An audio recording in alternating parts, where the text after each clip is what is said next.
Hello, my name is Dima for InfaQ.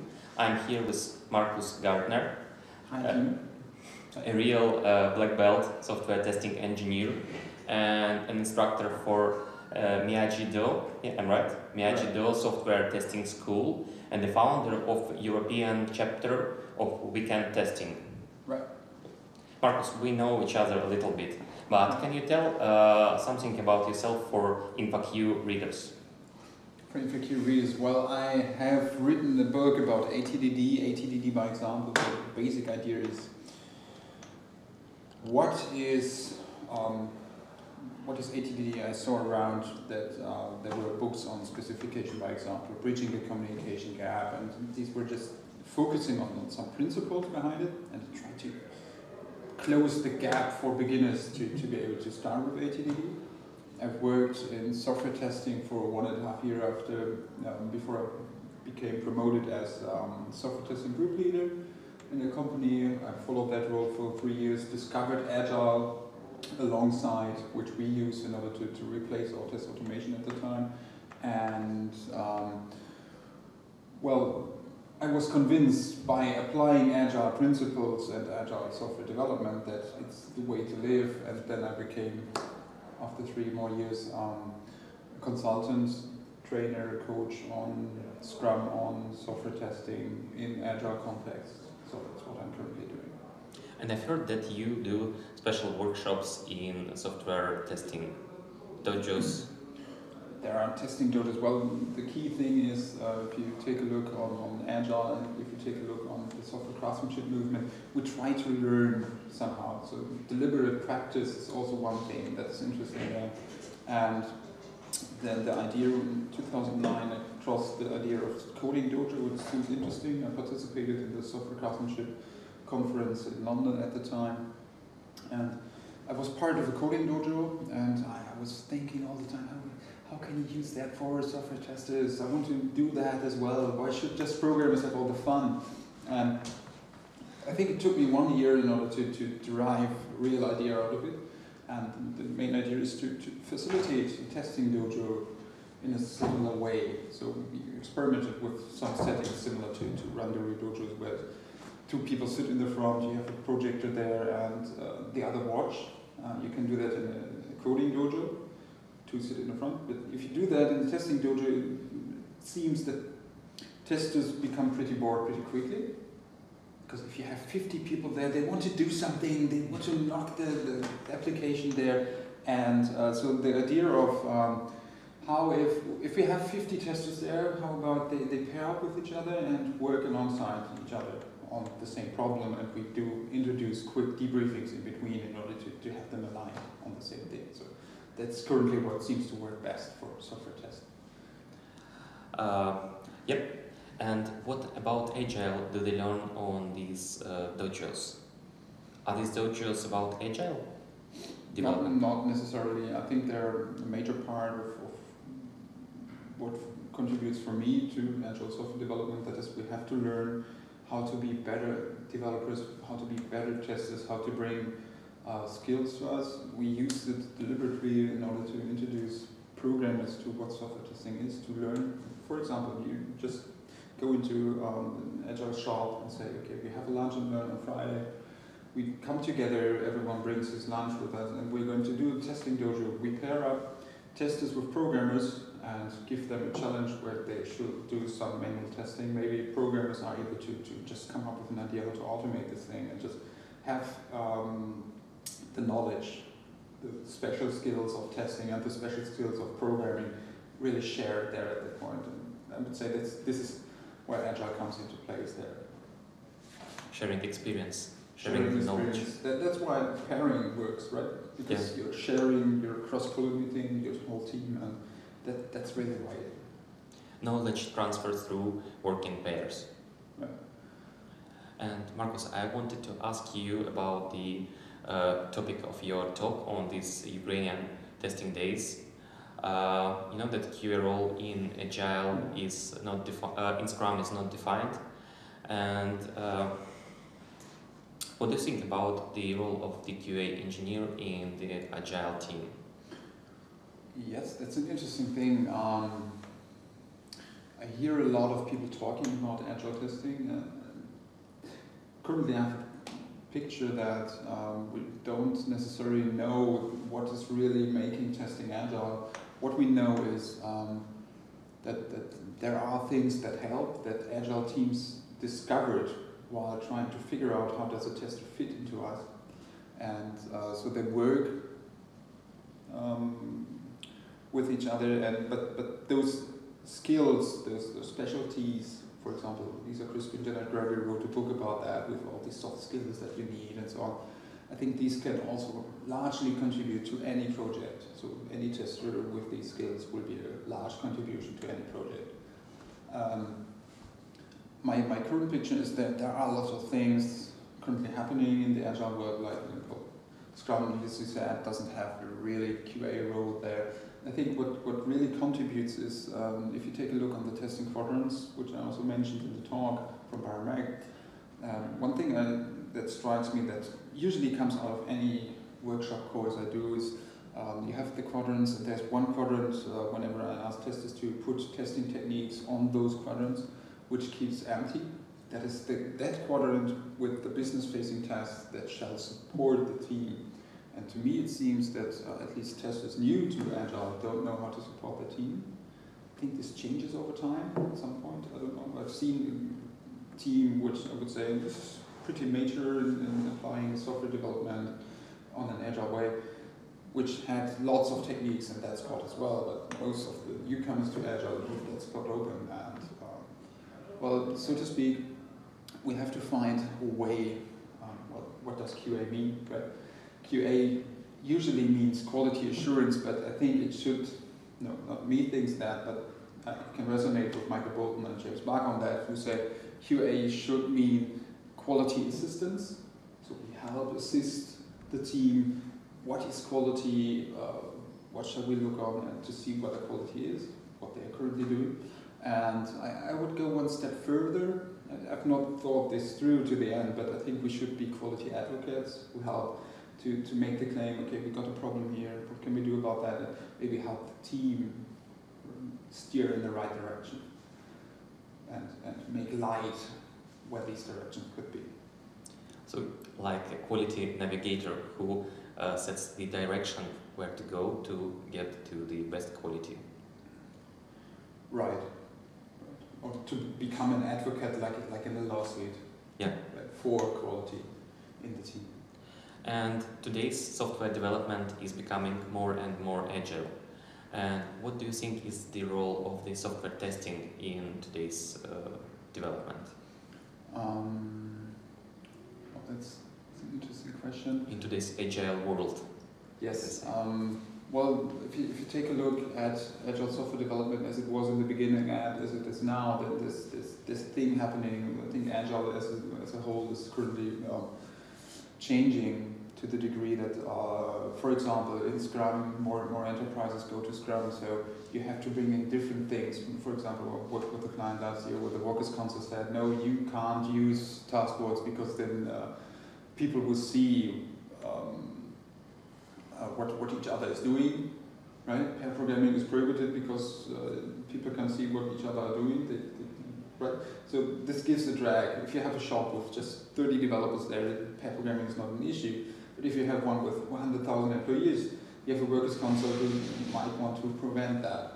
And so introducing Scrum in such an enterprise makes a whole lot different things. But on the other hand, there are also more and more methodologies rising up, which are in the Agile field to some degree.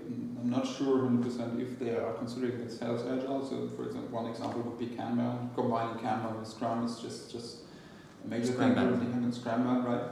And a colleague of mine claimed that he's never seen a working Scrum task board without WIP limits, for example, or where the team said, okay, we're going to work on this story first, make this first finished, and then go to the next thing, just to employ a single piece flow system there. There is this current thing, this lean startup, which comes also from the lean direction, but I don't know, is it Agile or not? I think this question is probably irrelevant, but it just shows that Agile as a whole is changing. On one hand, enterprise, on the other hand, there are more lightweight methodologies coming up, and there are different answers to what does a tester in Scrum than what does a tester in Kanban, because in Kanban you start from a different spot. And so you have to find answers for that. For example, for the lean startup, one part of the talk I gave is how can a tester with a critical mindset, with critical thinking skills, contribute to the validated learning that they do, and to challenge the growth hypothesis, to challenge the value hypothesis, and how can they come up with measurements for that. And I think they can largely contribute to that with their critical thinking abilities. You've chosen the Agile testing as the topic of your talk. What are the main points that you wanted to give to the audience, and what was special for you in this topic?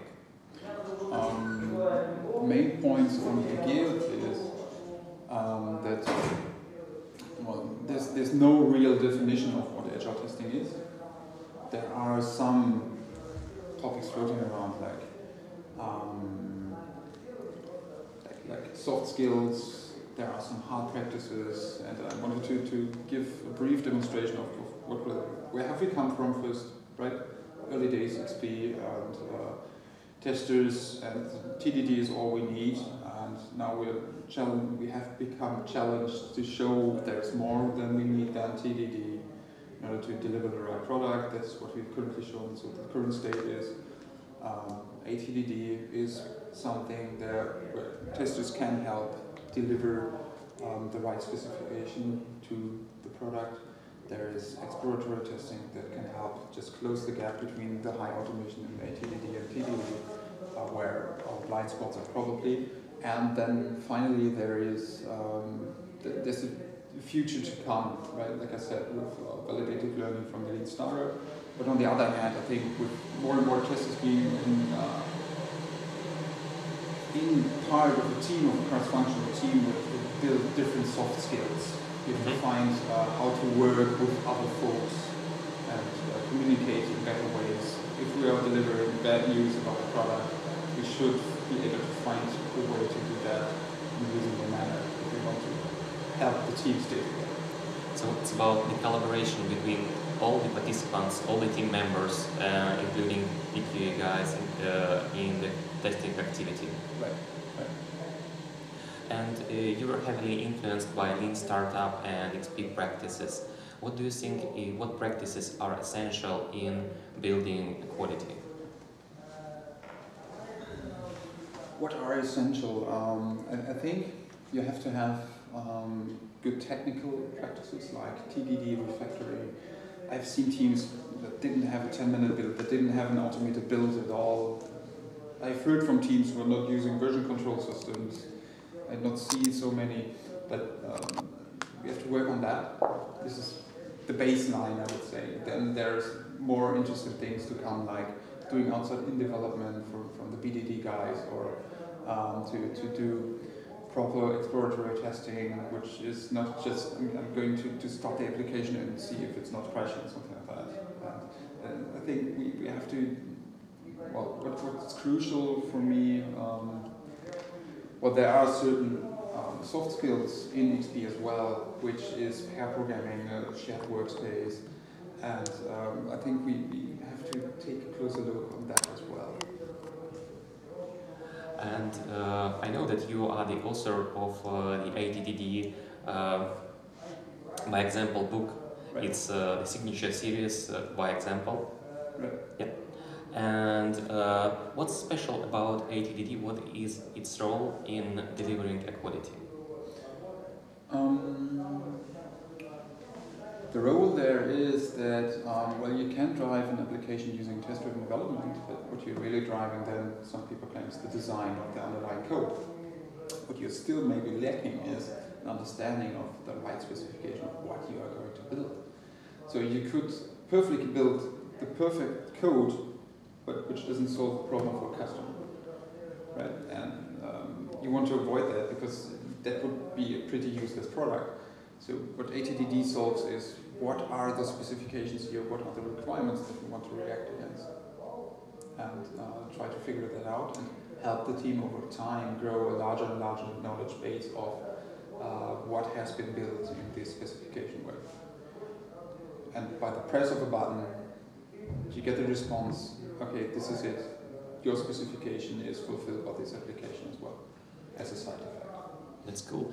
If a team is not practicing ATDD today, is it hard to start doing the development and testing in ATDD way? Let me answer a different way. As Ken Beck described, Extreme Programming Explained, in the second edition we found out there are XP practices on the first level and the second level.